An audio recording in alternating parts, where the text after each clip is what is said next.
하나님 말씀은 요한복음 6장 60절 보겠습니다.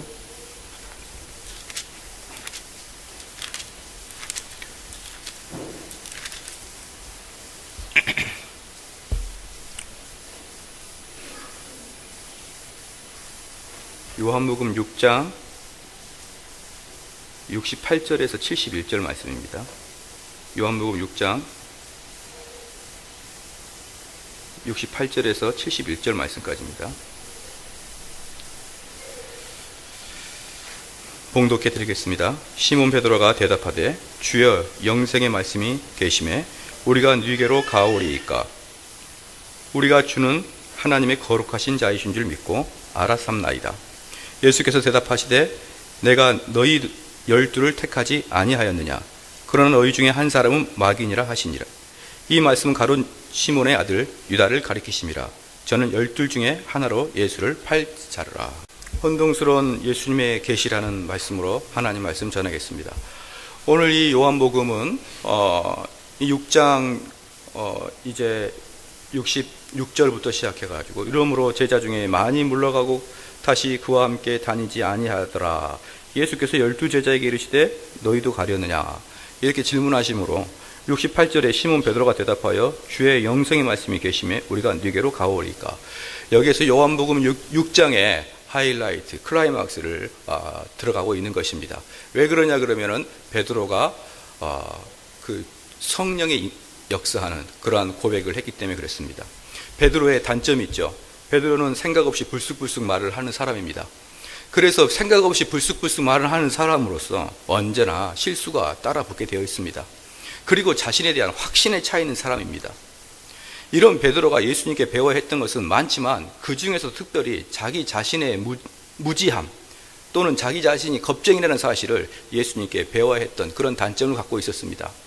그러나 또한 베드로는 장점이 있었습니다. 어떤 장점이 있었냐면 베드로는 충성심이 강합니다. 그리고 베드로는 천성적으로 착합니다. 옳은 것을 배워 행하고 싶어하는 그런 마음도 있습니다. 그래서 항상 그리스도 곁에서 따라다니고 싶어하는 그런 베드로였습니다. 그래서 그리스도에게 항상 따라 붙어 있으니까 때에 따라서는 성령께서 베드로에게 임하여 생각지도 못하는 놀라운 고백을 하게 합니다. 그래서 베드로의 가장 그 놀라운 고백은 마태복음 16장 16절에 나와 있는 주는 그리스도시요 살아계신 하나님의 아들이시다라는 아주 놀라운 고백을 합니다. 바로 이런 고백을 할 때 예수님께서는 그가 한 게 아니라 성령께서 해주셨다고 이렇게 이야기할 정도로 성령의 역사를 받은 베드로입니다. 그 베드로의 가장 유명한 고백은 마태복음 16장 16절인데 또한 두 번째로 그의 버금가는 아주 유명한 그 고백이 바로 68절이죠. 시몬 베드로가 대답하되 주여 영생의 말씀이 계심에 우리가 네게로 가오리이까. 이렇게 고백하는 게 베드로의 그 자기의 선천적인 그 지식에 의해서 고백한 게 아니라 성령의 역사로 말미암아 탁월한 고백을 하게 했던 것입니다. 그리고 이렇게 그 탁월한 고백 후에 왜 그럼 영생의 말씀이 계시면 우리가 네게로 가오리까 라고 했던 베드로가 봤던 그 예수님은 누구냐 그러면 우리가 주는 하나님의 거룩하신 자이신 줄 믿고 알았삼나이다. 즉 베드로를 어떻게 얘기하냐면 예수는 즉 주는 하나님의 거룩하신 자인 줄 믿고 알았삼나이다. 즉 예수님은 이 신약 구약을 다 통틀어서 오직 하나님을 제외한 어떠한 자에게 하나님의 거룩하신 자라고 고백하는 것은 베드로가 오직 유일하게 고백한 것이에요. 이건 뭐냐 그러면 베드로가 지금 예수님한테 뭐라고 대답을 하는 거냐 그러면 당신은 여호와 하나님입니다 라고 고백하는 것이에요. 하나님과 동등되게 지금 베드로는 자기가 그 모셨던 스승님을 그 자리에서 주 여호와 하나님이라고 고백하는 것이에요. 그것도 베드로가 혼자 고백하는 게 아니라 지금 이 베드로의 고백은 12 제자를 대표해서 하는 고백이기 때문에 12 제자가 다 예수 그리스도를 하나님처럼 확신하고 있더라 이 말입니다. 그런데 여기서 중요한 것은 뭐냐? 베드로가 예수 그리스도가 주는 하나님의 거룩하신 자인 줄 어떻게 알았느냐? 아주 이 순서가 대단히 중요한데 성경에는 순서를 대단히 중요하고 여겨야 됩니다. 믿고 알았삼나이다. 믿고 알았사옵나이다. 성경에는 얼마나 순서가 중요하느냐? 사랑하는 성도 여러분, 히브리서를 성경책을 보면 작자 미상이라고 나와요. 작자 미상이라고 나오는데 성경학자들이 히브리서를 쭉 보면서 무엇을 느끼냐 그러면 이건 아무래도 바울이 쓴 것 같다라고 느끼는 거예요. 왜냐하면 바울의 사상과 바울의 문체가 너무 많이 묻어나거든요. 그럼에도 불구하고 바울이 기록하지 않았다, 바울이 저자가 아닐 것이다라는 그 이론이 훨씬 강합니다. 그 이유가 뭐냐 그러면 순서상 히브리서는 13장까지 있어요. 로마서가 16장까지 있고 고린도전서가 16장까지 있고 고린도후서가 13장까지 있습니다. 그러면은 이 바울 서신이 기록한 순서는 중요도에 따라서 기록한 게 아니라 어떤 시대적인 것에 따라서 기록한 게 아니라 그 분량에 따라 기록한 것이에요. 그러니까 성경의 배열을 바울이 그 편지를 쓴 순서대로 기록한 것도 아니고 성경의 저자들이 또는 바울이 로마서가 가장 중요하니까 1번째로 넣어라 그렇게 한 것도 아니고 성경의 저자 배열하는 사람들, 이 사람들이 바울이 편지를 쓴 것 중에 많은 분량부터 순서대로 배열했더라 이 말입니다. 그래서 히브리서가 만약에 초대교인들이 히브리서가 만약에 바울이 썼다 그러면 히브리서는 분명코 고린도 후서에 나왔을 것이다. 고린도 후서 다음에 나왔을 것이다. 그러니 히브리서는 바울 서신이 아닐 것이다 라고 이야기하는 근거 중에 히브리서가 저기 뒤에 있다는 것입니다. 빌립보서, 골로새서 이런 것들은 다 4장인데 그 다음에 있더라 이겁니다. 바울의 서신 중에 가장 짧은 게 빌레몬서인데 1장이에요. 그리고 히브리서가 나옵니다. 이 순서로 봐서 바울이 쓰지 않았을 것이다. 만약에 바울이 썼으면 초대교회 사람들이 히브리서를 상당히 앞에 뒀을 것이다 라고 이야기할 정도로 성경은 순서, 배열, 나열 이게 대단히 중요합니다. 또 하나 예를 들겠습니다. 여러분 혹시 좁은 길과 좁은 문을 아시죠? 좁은 길과 좁은 문에도 순서가 있는데 그 좁은 문이 먼저고 좁은 길이 나중입니다. 그 순서도 매우 중요한 것이고 그 순서에 많은 신학적 의미가 담겨 있는 것이에요. 또 하나 있습니다. 빛과 소금입니까? 소금과 빛입니까? 소금과 빛이에요. 이것도 대단히 중요한 것입니다. 성경은 그냥 사람이 감동을 받아서 시를 쓰듯이 막 쓰는 게 아닙니다. 성경은 저자들이 전부 다 의도성을 가지고 쓴 것이에요. 그래서 어떤 단어가 먼저 나왔고 어떤 단어가 뒤에 나왔냐 그 자체도 대단히 중요한 것이고 히브리 문서에서는 그것을 통해서 사람들에게 주는 메시지가 분명히 있다 이 말이에요.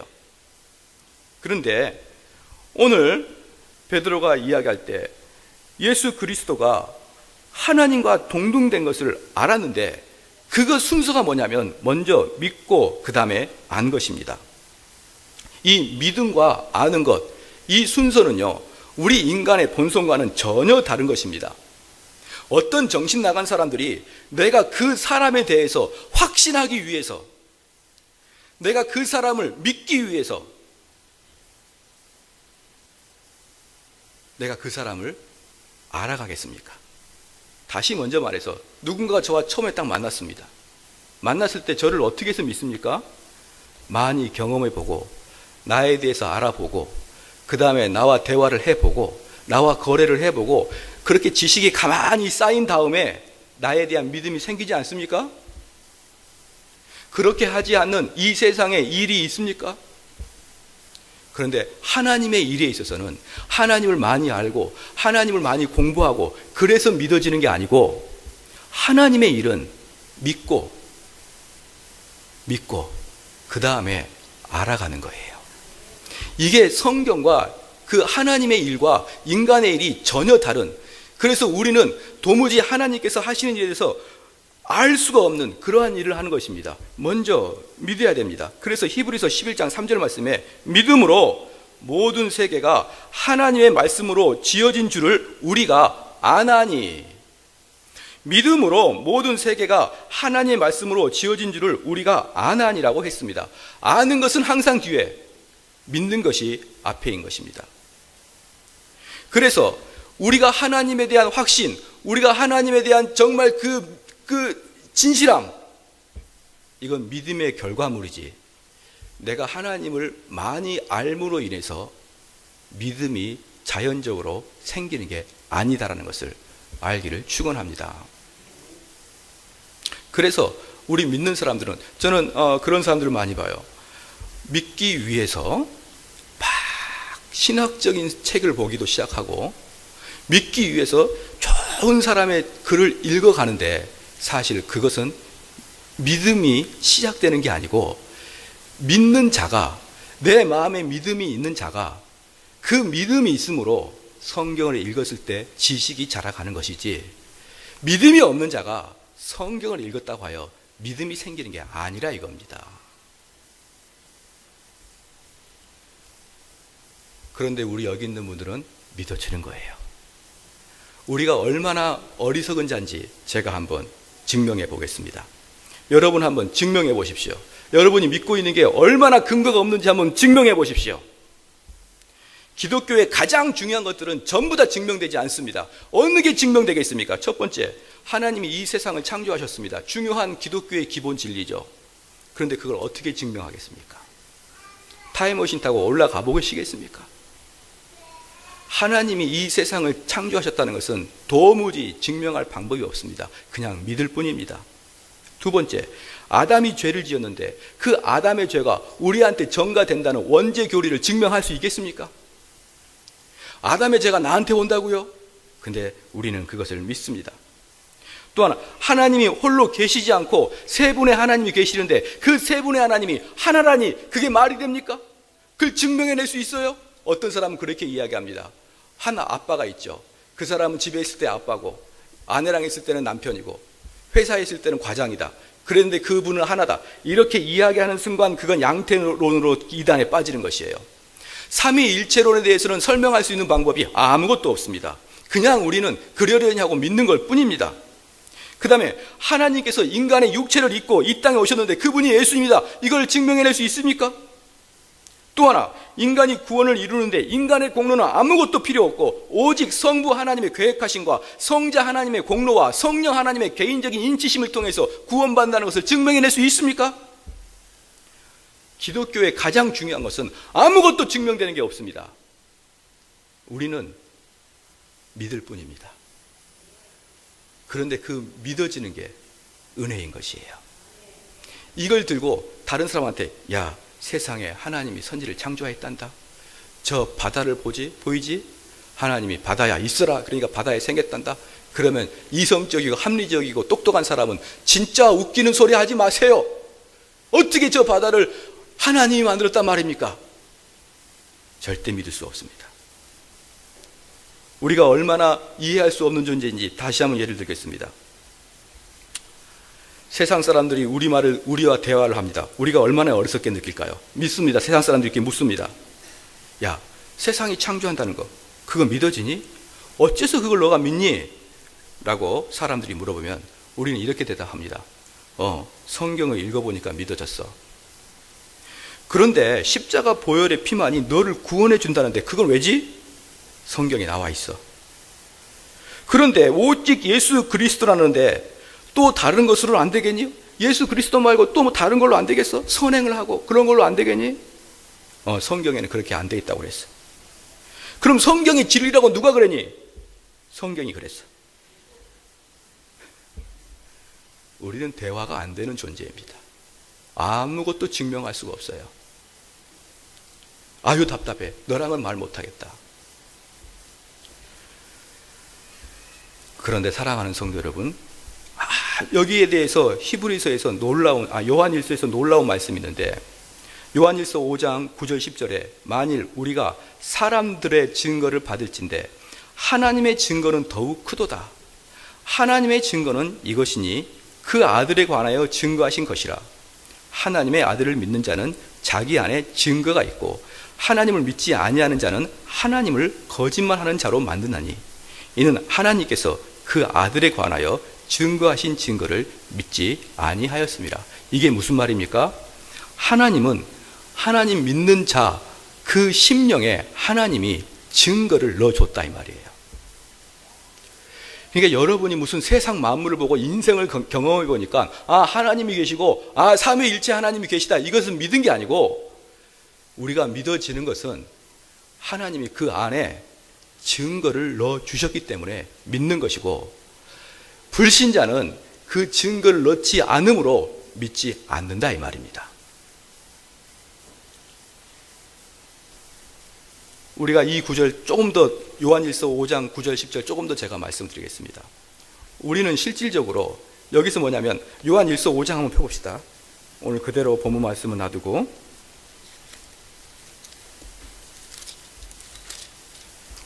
요한일서 5장 9절 10절 9절에 만일 우리가 사람들의 증거를 받을진대, 지금 이게 무슨 말이냐 그러면, 사람들은 사람들을 믿는다라는 뜻이에요. 다시 말합니다. 만일 우리가 사람들의 증거를 받을진대, 즉 사람들은 사람을 믿는다, 이런 뜻입니다. 우리는 사람들을 언제 철석같이 믿죠? 우리는 이 세상을 의심하고 살아가는 것 같지만 실질적으로 이 세상을 얼마나 잘 믿고 사는지 모릅니다.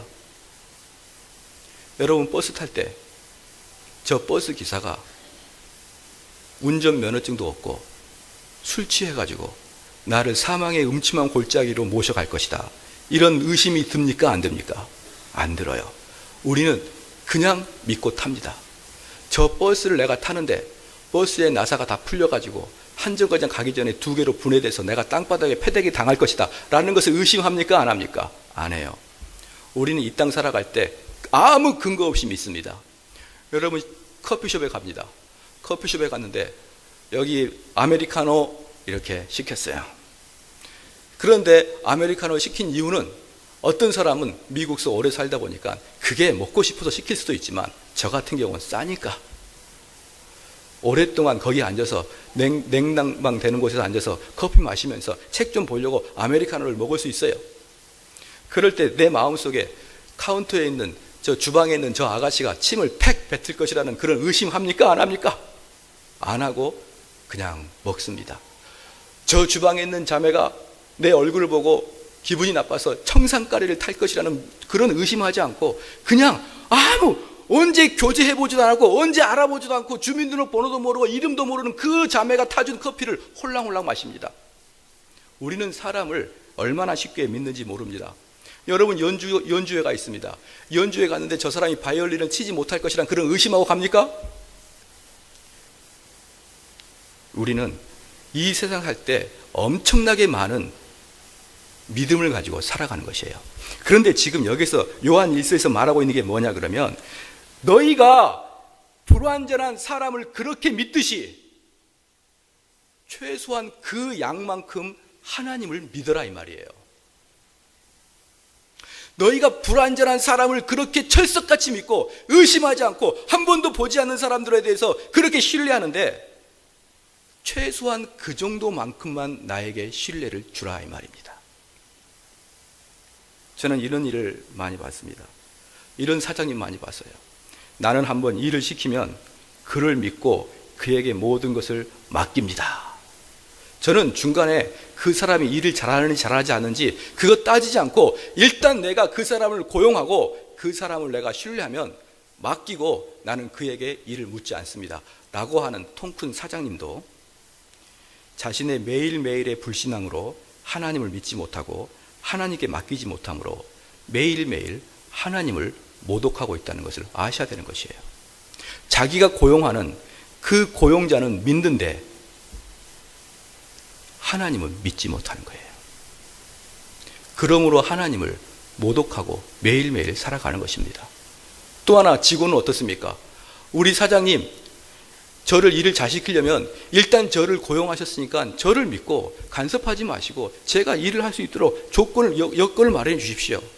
제가 일할 때마다 사장님이 그렇게 일일이 간섭하면 일에 효과도 없고 저를 믿지 못하는 것 같아서 제가 불편합니다 라고 이야기하는 그 직원들조차도 자기는 하나님을 믿지 못하고 하나님의 간섭하심에 동의하지 않고 오히려 자기의 일을 모두 자기가 계획하고 하나님의 간섭하고 배제하고 자기 스스로 일을 하면서 하나님을 모독하는 것입니다. 사랑하는 성도 여러분, 요한일서 5장 9절 10절 말씀은 너희가 인간을 믿는데 그만큼도 하나님을 믿지 못하는 것에 대한 모독을 하나님은 이야기하고 계시는 것입니다. 우리는 많은 이야기합니다. 나는 하나님을 믿습니다 라고 많이 이야기하지만 실질적으로 내가 버스 기사보다 못 믿는 그러한 자인 것이에요. 내가 병원에 딱 갔습니다. 어떤 의사 선생님이 딱 계셨어요. 여러분 여기 의사 선생님이 뭐라고 합니까? 앉아보세요. 입을 아 해보세요. 그러면 전부 다 아 해요. 그리고 이상한 쇠꼬차로 혀를 이렇게 내리들이면 이렇게 토할 것 같은데 참고 있습니다. 그리고 이 목사로서 거룩한 이 몸을 배를 들어보세요. 그럼 배를 들어요. 올렸다 내렸다 올렸다 내렸다. 그러면서 여러분 혹시 의사 선생님 의대 졸업증 줘보세요. 수련이 어디서 했는지 그 자격증 줘보세요. 그렇게 이야기하는 사람이 없습니다. 그 의사를 그날 처음 만났어도 아 하라면 아 하고 애 하라면 애 하고 올리라면 올리고 내리라면 내리고. 그런데 만군의 하나님에게는 우리는 그렇게 못한다 이거예요. 그러므로 사랑하는 성도 여러분, 베드로가 말하기를 물이 변하여 포도주가 되고 베데스다의 연못가에서 불구자를 고친 것을 보았고 오병이어로 5,000명 이상을 먹이는 걸 보았고 물 위로 걸어가는 것을 보았고 여러 가지 기적을 보았음에도 불구하고 베드로가 예수 그리스도가 하나님의 아들이고 하나님과 동등된 자라고 아는 것은 그런 기적을 보고 그런 이상한 것을 보고 예수님을 믿는 게 아니라 영생의 말씀을 듣고 믿었사오니. 다시 요한복음 펴주십시다. 68절에 시몬 베드로가 대답하되 주여 영생의 말씀이 계심에 우리가 누게로 가오리까. 지금 베드로는 영생의 말씀이 있으니 영생의 말씀을 들으니 성경 말씀을 들으니 예수님이 하나님인 것을 믿어지더라 이 말이에요. 여기에는 모든 성도 여러분, 우리가 하나님에 대한 확신을 가지고 싶죠. 그러면 무조건 성경을 봐야 되는 것입니다. 다른 것에서 저는 수련회 때 중고등부 수련회 때 얼마나 많이 그 요구를 했는지 몰라요. 어떤 거 있습니까? 수련회만 가면 어떻습니까? 그 수련회 강사 전도사님 강사 목사님들이 계속 그럽니다. 오늘 이 시간에 하나님을 만나야 됩니다. 오늘 이 시간에 하나님을 붙드셔야 됩니다. 오늘 이 시간에 하나님과 개인적인 대면을 해야 됩니다 라고 그렇게 이야기하면, 그리고 이제 불을 탁 꺼요. 그게 다 순서가 있습니다. 불을 딱 끌고 이제 신디를 쫙 쳐요. 그러면은 이제 땅을 치면서 어떻게 해야 합니까? 하나님 만나주세요. 하나님 만나주세요. 그건 지금 무슨 뜻을 이야기하냐면 내 머리부터 발끝까지 정전기로 짜릿짜릿하게 좀 해달라 이거예요. 하나님이 여기 와서 그 팔로, 그래서 제가 중고등부 때 제일 많이 불렀던 찬양이 뭡니까? 손 내밀어 주를 만져라 주 지나시네. 아마 모르는 사람도 있을 거예요. 그런데 그때 손 내밀어 주 지나가시는데 지나가지 못하도록 손을 잡으려고 하는데 없어요. 손이 공중에 아무것도 없는 거예요. 그래서 하나님 아무리 기도해도 눈물도 안 나고 아무리 기도해도 춤도 안 나와요. 그래서 제가 결국은 어떻게 했습니까? 얼굴을 방바닥에다 대는 거예요. 왜? 엉덩이를 하늘 높이 올립니다. 그리고 땀이 피가 되도록 기도하는 거예요. 왜 얼굴을 땅바닥에 댈까요? 중력 법칙에 의해서 눈물이 나오게 하려고. 아무리 기도해도 눈물이 안 나와요. 아무리 기도해도 하나님이 나를 만져주고 있다는 느낌이 없습니다. 그리고 제가 중등부 3년, 고등부 3년 수련회를 다 보냈습니다. 그리고 제가 결론을 내렸습니다. 하나님은 안 계신갑다. 6년 동안 제가 그렇게 일반 교회에 있을 때는 그런 기도 안 합니다. 그런데 수련회만 가면 그런 기도 했어요. 하나님 만나게 해주십시오. 하나님 만나게 해주세요. 바울이 다메섹 도상에서 눈이 멀도록 나도 그런 거 경험하게 해주세요. 근데 사랑하는 성도 여러분, 하나님에 대한 확신은 그렇게 해서 되는 게 아닙니다. 하나님의 영생의 말씀을 들을 때만 되는 거예요. 그러니까 내가 하나님을 경험하고 싶으신 분은 성경을 읽으십시오. 이번에 포로쇼가 했던 말이 뭡니까? 모든 성도는 성경에 미친 사람이 돼야 된다라고 이야기하는 것입니다. 여러분 미친 사람 봤습니까? 아이들 미친 거 봤어요? 아이들이 핸드폰에 미치니까, 스마트폰에 미치니까 밥도 안 먹고, 그리고 밤에 자나보다 그리고 들어가 보면은 이불 속에 이상한 불빛이 흘러나와요. 저희가 어렸을 때 아마 그때 지금 생각해보면 아버지 어머니가 다 아실 것 같아요. 저희가 어렸을 때는 만화에 미쳤거든요. 그러면은 아버지 어머니가 만화 보지 마라. 그런데 건너방에서 우리 자녀들은 만화를 보고 있는 거예요. 그런데 이제 불이 켜졌으니까 부모님이 들어온 소리가 들리면 만화를 싹 밀어서 어디다가 던집니까? 농 밑에 탁 던지는 거예요. 그리고 어머니 아버지가 모르는 줄 알았는데 지금 경험해 보니까 다 아시는 것 같더라고요. 우리 자녀들도 스마트폰에 미치니까 밥 먹을 때도, 잠자기 전에도, 세수할 때도, 화장실에도 전부 다 스마트폰에 미쳐 있는 거예요. 그래서 저는 그 사람한테 이렇게 얘기합니다. 미친놈아, 성경에 미친 사람은 그래야 되는 거예요. 성경에 미친 사람은 그래야 되는 거예요. 제가 지난번에 중국 선교를 갔더니만 중국 목사님들은 성경에 미쳐 있어요. 그래가지고 이 강좌가 끝나죠. 강좌가 끝난 다음에 중국 목사님들은 습관적으로, 그래서 성경책이 여기가 까매요. 습관적으로 성경을 보는 습관이 생겼어요. 그들은 성경에 미쳐 있었습니다. 그래서 중국 교회는 힘이 있는 거예요. 할렐루야. 중국 교회는 힘이 있는 것입니다. 제가 사법고시 합격하는 사람들한테 물어보니까 계속 그 책이 얼마나 많은데, 특별히 우리 고등학생으로 말하면 사전같이 율법전서가 있습니다. 별로 두껍지 않아요. 근데 그걸 끊임없이 습관적으로 읽습니다. 습관적으로. 그 율법전서의 법이 어디에 무슨 법이 있는지 끊임없이 읽고, 심지어는 그 읽는 게 자신의 취미입니다. 그래서 하루라도 그 율법전서를 읽지 않으면 가슴이 떨려서 못 참을 정도로 완전히 중독되어 버렸더라 이 말이에요. 우리 성도가 하나님의 영생의 말씀에 그렇게 돼야 된다 이 말입니다. 제가 옛날에 우리 교회 사람들한테는 이야기해서 잘 아는데 새로운 분이 있어서 제가 다시 한번 말씀을 드립니다. 어떤 사람은 성경책을 어떻게 사용하냐면 후탁 성경책이라고 그럽니다. 후탁 성경책. 왜 후탁 성경책일까요? 일주일 내내 차 뒤에 딱 있는 거예요.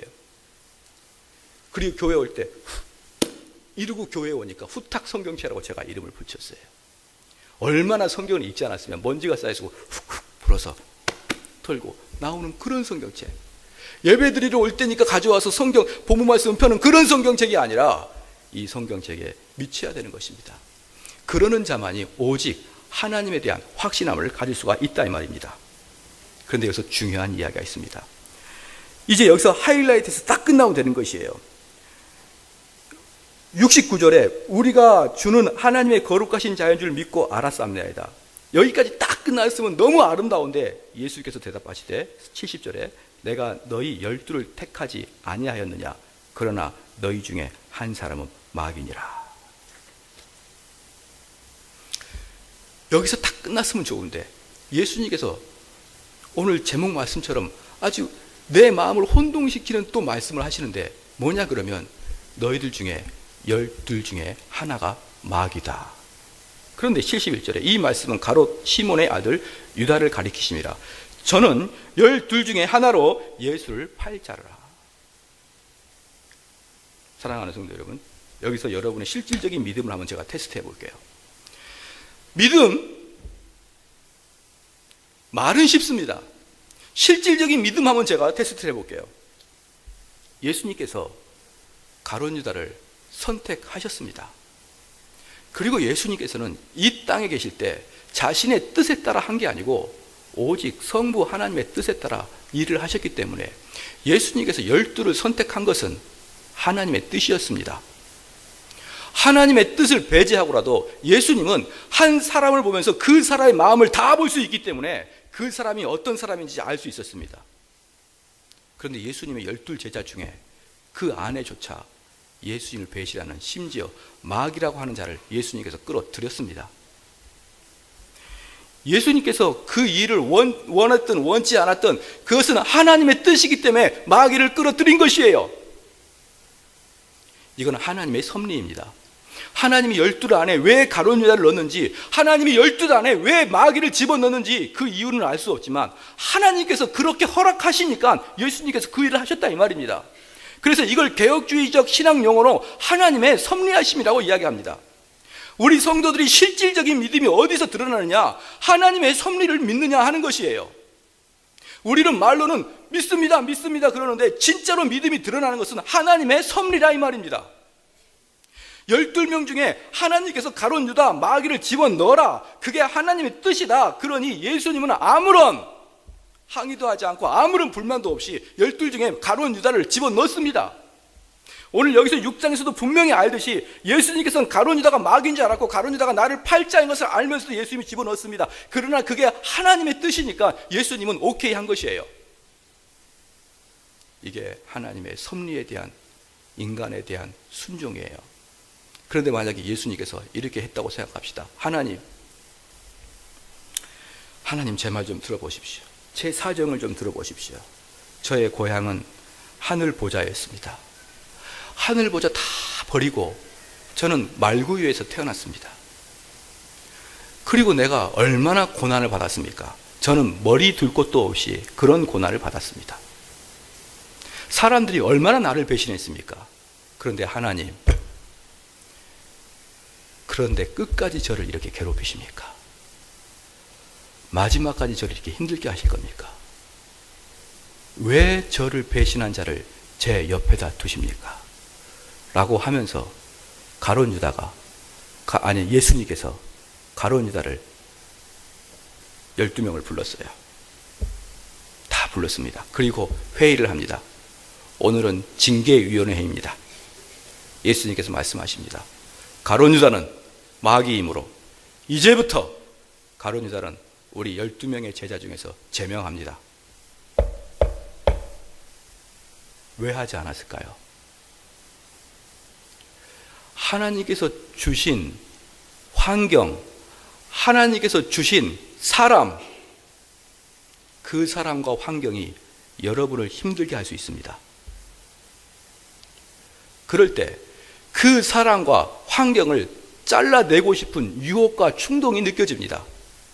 바로 그게 하나님의 섭리를 인정하지 않는 아주 불신앙자들이 하는 일이에요. 자기는 믿는다고 합니다. 하나님의 뜻이면 내가 순종합니다 합니다. 그런데 그 사람 누가 여기다가 심어놨습니까?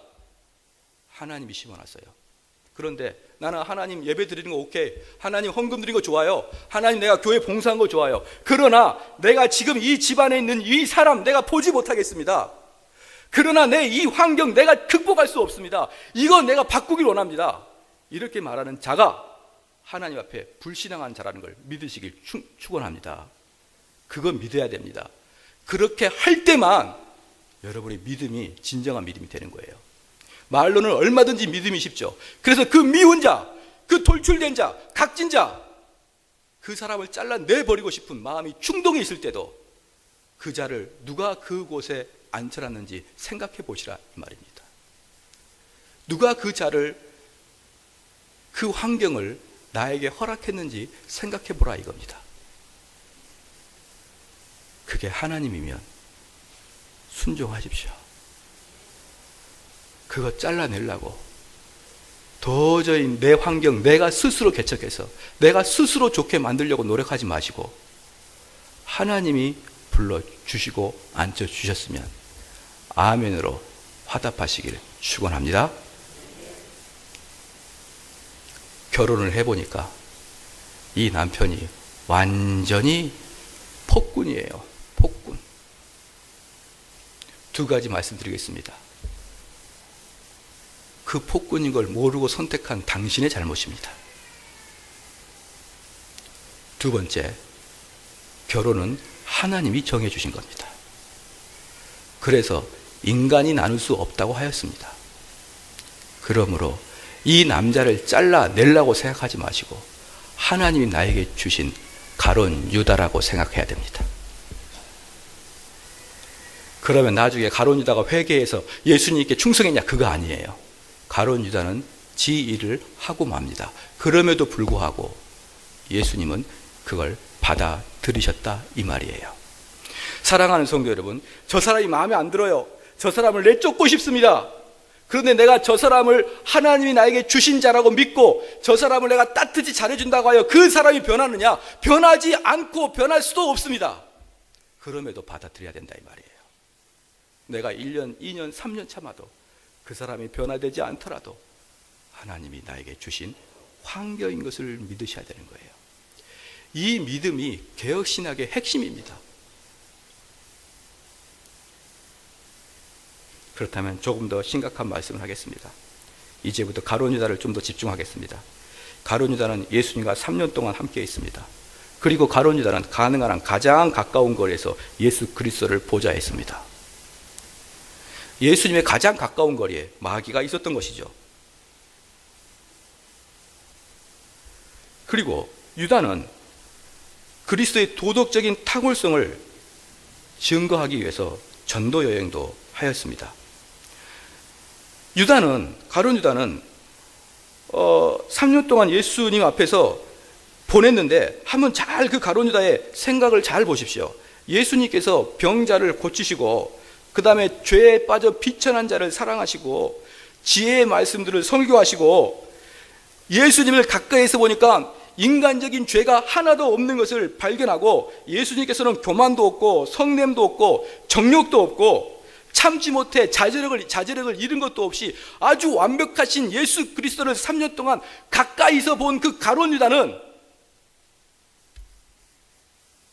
그 마음속에 죄를 그걸 내가 본다고 해서 억제가 되는 게 아니에요. 아무리 예수 그리스도의 그 모습을 내가 가까이서 보고 경험하고 체험을 했다 그래도 내 마음속에서 일어나는 죄는 절대로 제어 안 됩니다.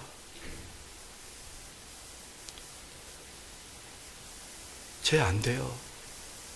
그걸 아셔야 됩니다. 내가 저 사람이 나를 미워합니다. 그럼 내가 저 사람을 위해서 열심히 합니다. 그렇다고 해서 그 미움이 사라질 것 같아요? 한번 밉다고 마음 먹은 사람은 어떻게 해서든지 상대를 넘어뜨리고 맙니다. 그래서 그 사람이 변하려면 그 사람이 성령의 은혜를 받고 변하지 않고 그저 성령이 없이 인간적인 노력으로 그의 분노를 내가 해결하기 위해서 변명하고 상담하고 대화하고 선물을 사주고 그럴지라도 돌아서면 저게 내 마음 살라고 선물을 보내는구나. 저게 내 마음 살라고 요즘에 좀 노력하네. 그러나 이렇게 말하는 사람이 있습니다. 나는 한 번 찍으면 절대로 변하지 않아. 한 번 미웃는 자는 끝까지 미워.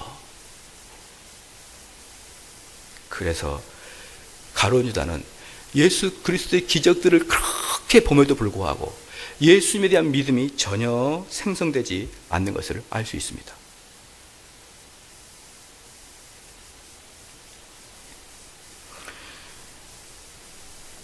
예수님께서 12제자에게 엄숙하게 경고도 말했습니다.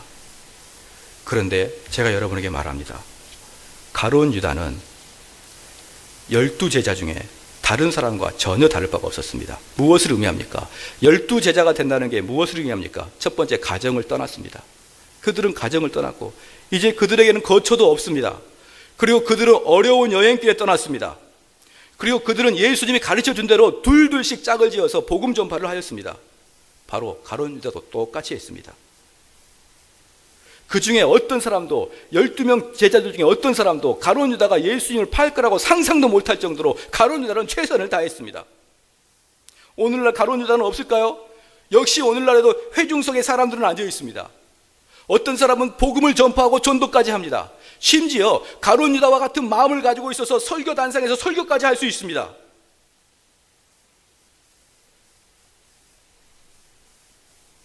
예수님을 위해서 나의 삶을 포기하고 인생 예수님을 따라갈 수도 있습니다. 그런데 여기에서 가룟 유다와 베드로의 차이를 분명히 말씀드릴 테니까 이 차이를 분명하게 인식하십시오. 이들의 공통점은 뭐냐? 베드로하고 가룟 유다의 공통점은 항상 예수님과 함께 있었다는 것이고, 두 번째, 이들은 기독교, 특히 종교에 관심이 많았다는 것입니다. 그럼 다른 점이 무엇입니까? 베드로는 예수님의 말씀이 거기 있음에 내가 어디를 떠나나이까? 베드로가 예수님과 함께 계셨던 것은 예수님 때문에 함께 있었습니다. 베드로가 함께 예수님께 있었던 것은 예수님의 그 말씀이 있었기 때문에 베드로는 있었습니다. 그런데 가룟 유다는 왜 예수님과 함께 있었냐면 자기 만족을 위해서 있었습니다. 즉 예수님과 함께 있으면 여러 가지 기적의 현장에 있고 많은 사람들이 그를 쳐다볼 것이고, 그리고 예수님께서 이렇게 나라를 크게 왕성화시키면 내가 12명의 제자로서 한 도를 다스리는 도지사쯤 되겠다, 이런 마음을 가지고 예수님과 함께 있는데, 예수님 때문에 내가 무슨 덕을 보고 내가 예수님 때문에 뭔가 유익을 얻으려고 예수님과 함께 있었던 거예요. 그럼 저는 여러분께 묻겠습니다. 여러분 자신을 한번 생각해 보십시오. 우리가 왜 교회에 나옵니까? 우리가 교회에 나온 이유가 오직 예수님의 영생의 말씀이 있기 때문에 나오는 것입니까? 그래서 내가 예수 그리스도가 말씀하신 그 말씀을 듣고 찾는 이가 적고 비록 협착하지만 그 길을 가기 위해서 교회에 나오는 것입니까?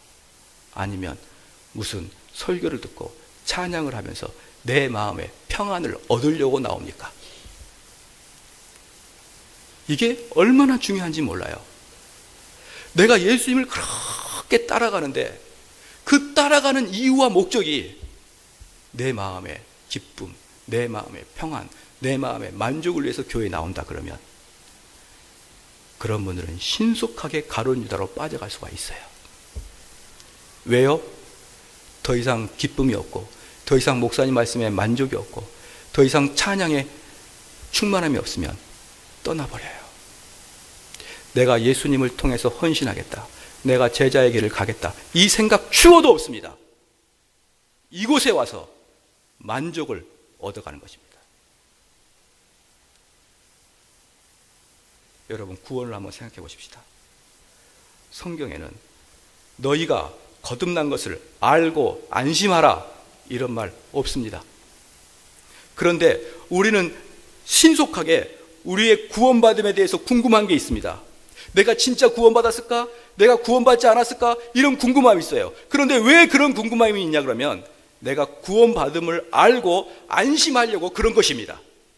그런데 성경에는 구원과 관계돼서 항상 같이 따라다니는 단어가 있습니다. 어떤 단어냐?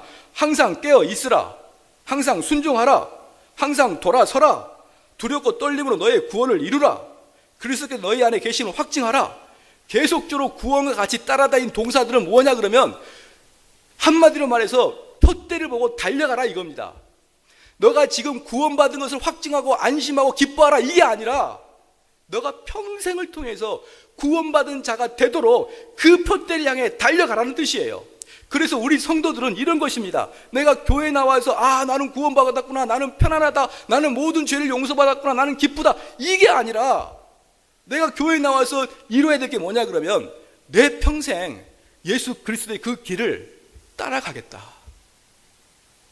내 평생 예수 그리스도의 제자가 되어 비록 좁고 찾는 이가 적은 협착한 길이지만 내가 그 길을 가겠노라 라고 말하는 게 그리스도입니다.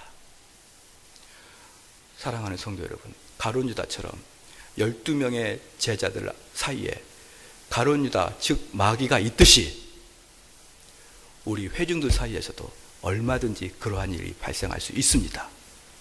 내가 예배당에 앉아 있다고 하여 안심하지 않아야 됩니다. 내가 주의 일을 위해서 봉사를 한다고 해서 안심하지 말아야 됩니다. 내 마음속에 예수 그리스도를 닮아가고자 하는 마음이 있느냐, 이게 중요한 것입니다. 내 마음속에 예수님처럼 살기를 원하고 내 마음속에 예수님의 비전을 내가 같이 공유하느냐가 중요한 것이에요. 그러지 않고 내가 예수님 때문에 마음을 편안히 얻고, 그래서 어떤 사람은 그렇게 이야기합니다. 주일날 예배를 안 드리면 왠지 찝찝해. 말씀의 결론을 맺겠습니다. 그럼 가룟 유다의 믿음은 어떤 믿음이냐? 즉 내가 은혜 받고 내가 기쁘고 내가 만족하고 나. 근데 이 나는 인간입니다.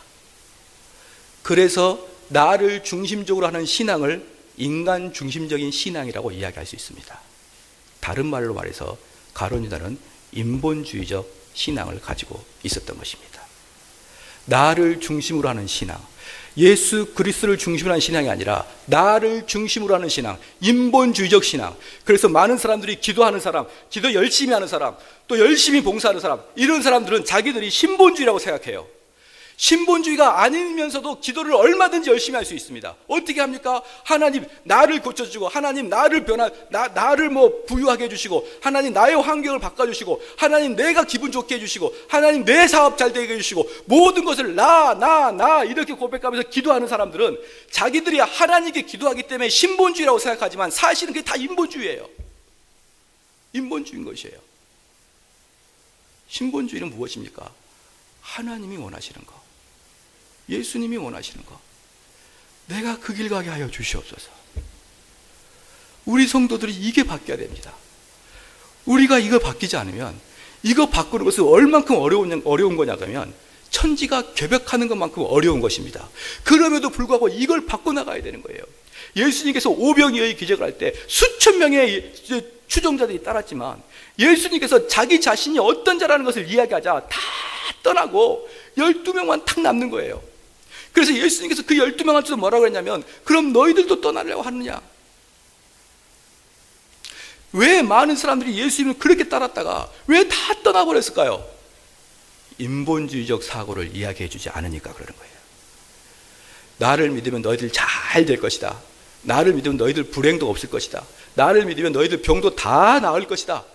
이렇게 해 주셨으면 그 5천 명이 왜 떠나겠습니까? 그런데 예수님께서 하신 말씀은 아니다. 작은 좁은 길로 가라. 너희들의 욕심을 죽여라. 너희들을 매일 십자가에 내려 못 박아라. 너희들이 욕망을 접고 그리스도를, 예수 하나님의 말씀에 순종하라. 자꾸 이렇게 말씀하시니까 내가 원래 생각했던 종교의 관념이 아니니까 사람들이 떠나버리고 마는 것입니다. 그만큼 예수님께서 직접 설교해도 사람이 변화되지 않을 만큼 어려운 문제입니다. 그럼에도 불구하고 사랑하는 성도 여러분, 우리의 마음속에 이게 변화가 돼야 되는 거예요. 그래야 진정한 그리스도인이 되는 것입니다. 12명에 속혀있는 가룟유다가 아니라 진정한 그리스도인이 되는 것이에요.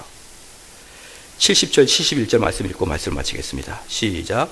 예수께서 대답하시되 내가 너희 12를 택하지 아니하였느냐? 그러나 너희 중에 한 사람 마귀니라 하시니, 그 말씀은 가롯 시몬의 아들 유다를 가리키심이라. 저는 12 중에 하나로 예수를 팔 자라라. 아멘. 기도하시겠습니다. 하나님 아버지, 오늘 요한복음 6장을 보면서 예수 그리스도가 선택하신 그 12명의 사람들 속에서도 마귀가 있다는 것을 알게 하여 주심을 감사합니다. 하나님 아버지, 우리가 아무리 좋은 공동체를 만들고 좋은 가정을 만들지라 할지라도 그 안에 하나님이 혹시 보내신 그런 자가 있는데 그 자의 성품이 좋지 않고 그 자 때문에 내 마음이 상할지라도 하나님이 보낸 자인 것을 알게 하여 주시옵고 그 상황을 받아들일 수 있는 믿음을 허락하여 주시옵소서. 하나님 또한 가룟 유다의 입장처럼 내가 비록 하나님 전에 있고 내가 말씀을 들을지라도 나도 역시 인본주의적 사고로 변화되지 않고 있다는 것을 알게 하여 주시옵소서. 이 일이 어렵고 고난이 있을지라도 하나님만 바라게 하여 주시옵고 하나님의 영생의 말씀만으로 만족을 할 수 있는 귀한 성도 되도록 은혜 내려 주시옵소서. 감사하며 예수 그리스도 이름으로 기도합니다. 아멘.